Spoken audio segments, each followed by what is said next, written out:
Halo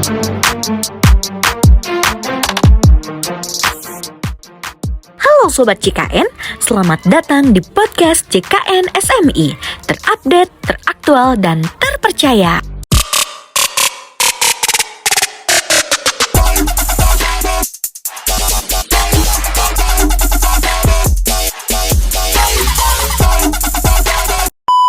Assalamualaikum warahmatullahi wabarakatuh. Selamat siang Sobat JKN, bertemu lagi dengan saya Mila. Kali ini kita sedang ada di podcast JKN SMI, tentunya yang terupdate, teraktual, dan terpercaya.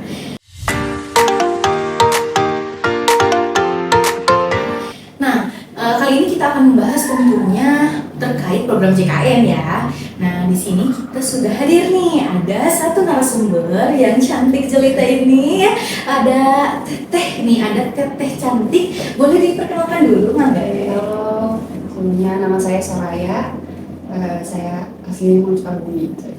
Oke, ya terima kasih ya Teh Soraya. Ini panggilannya biar enak apa nih? Teh Aya atau apa sih biasanya? Boleh lah ya. Ya, oke boleh ya. Saya Mila nih Teh. Iya. Jadi ini sih Teh, kita akan mau ngobrol-ngobrol dulu nih ya tentunya tentang program JKN. Nah, dari kita sendiri nih, selaku peserta program JKN, apa sih yang Teteh ketahui terkait program JKN? Oke, berarti yang aku ketahui ini terkait program JKN itu ini merupakan program yang memang diperuntukkan untuk seluruh kalangan masyarakat ya. Yang memang ini cukup sangat membantu, yang dimana programnya ini yang saya ketahui dia ada yang memang dibayar oleh pemerintah, kemudian oleh badan perusahaan, kemudian ada yang memang oleh pribadi juga, itu sih yang saya tahu. Ya, betul banget Teh. Jadi memang ada berbagai segmen kepesertaan gitu ya di program JKN yang diselenggarakan oleh BPJS Kesehatan. Betul, ada yang ditanggung oleh pemerintah, baik pemerintah daerah maupun pusat, ada yang ditanggung oleh perusahaan, ada yang ditanggung oleh instansi misalnya dia tuh ASN kayak gitu, ada yang bayar sendiri juga. Nah, kalau untuk yang bayar sendiri nih, itu kan ada berbagai kelasnya. Nah, sebelumnya Teteh ini peserta mandiri atau gimana nih? Mandiri sih. Sebelumnya memang mandiri, terus kemudian sempat bekerja dan akhirnya saya dipindahkan juga dan kemudian balik lagi gitu. Ya, berarti sekarang posisinya di segmen peserta mandiri ya. Nah, peserta mandiri atau pekerja bukan penerima upah. Nah, kalau itu tadi di kelas berapa Teh? Kelas itu dia kelas 1. Kelas 1. Nah, jadi sobat, untuk di program JKN ini kan banyak tuh segmennya. Nah, salah satunya itu ada di PBPU, pekerja bukan penerima upah. Ada kelas 1, kelas 2, kelas 3. Nah, kalau kayak PAI ini kelas 1 nih. Nah, kelas 1 per orangnya pembayarnya itu di 150.000 untuk satu orang. Kalau misalnya kelas 2 dia di 100.000 dan kelas 3 itu di 35.000. Nah, angka 35.000 ini sebenarnya sudah ada subsidi khusus kelas 3. Jadi sebetulnya ada untuk tarif kelas 3 itu sebenarnya 42.000. Cuma memang ada selisih di 7.000. Nah, 7.000 itu yang disubsidi oleh pemerintah gitu. Nah, selanjutnya nih Teh, sebagai peserta program JKN atau misalnya kan Teteh juga misalnya ada orang tua atau punya kakak, punya adik gitu ya terdaftar juga di program JKN. Nah, pengalaman Teteh ini sebagai peserta JKN yang telah merasakan manfaatnya nih, boleh diceritakan? Manfaat mungkin yang lebih terasa itu ketika waktu itu ibu saya sakit sih ya, walaupun waktu itu kan dia masih ini ya, belum digital, masih berbentuknya masih manual, tapi itu cukup membantu gitu karena memang cukup sangat meringankan karena kan pada dasarnya setiap orang itu sebelumnya itu memang keberatan untuk mengikuti program ini, padahal kan kita jatuhnya itu untuk saving ya ke depannya kan, karena kita nggak pernah tahu apa yang akan terjadi ke depannya. Nah, seperti itu sih, maksudnya jadi cukup sangat membantu gitu untuk adanya program ini. Sebagai proteksi ya untuk ke depannya.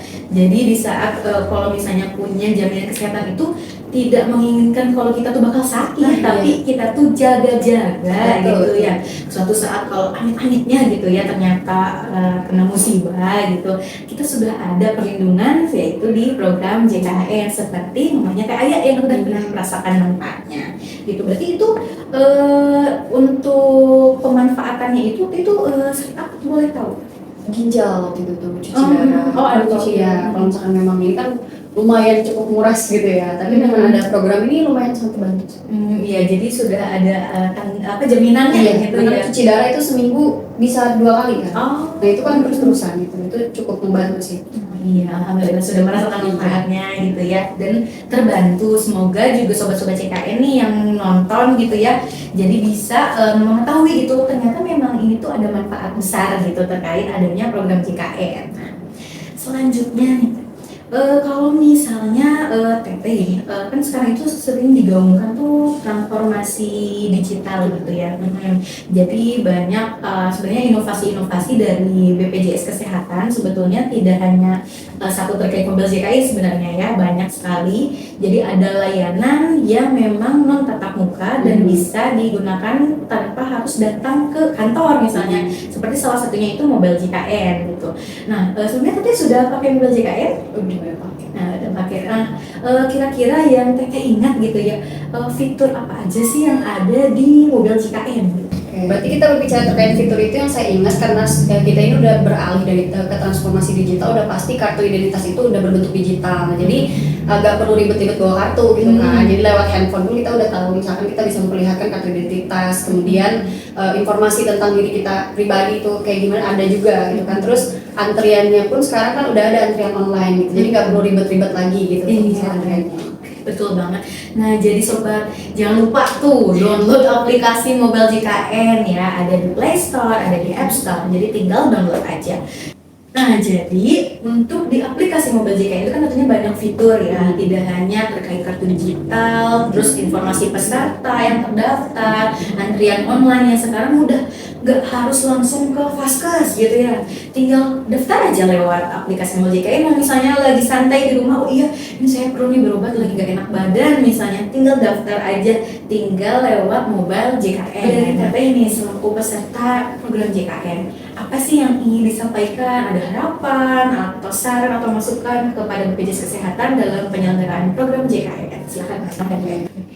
Untuk harapan yang nggak jauh juga sih ya, yang diharapkan itu bisa meningkatkan kembali kualitas pelayanannya agar seluruh peserta ataupun calon peserta JKN ini bisa mengetahui manfaat dari adanya program JKN ini, dan yang pastinya semoga seluruh masyarakat di Indonesia ini bisa menggunakan JKN yang maksudnya untuk refleksi Oke, gitu ya. betul, ya, memang betul.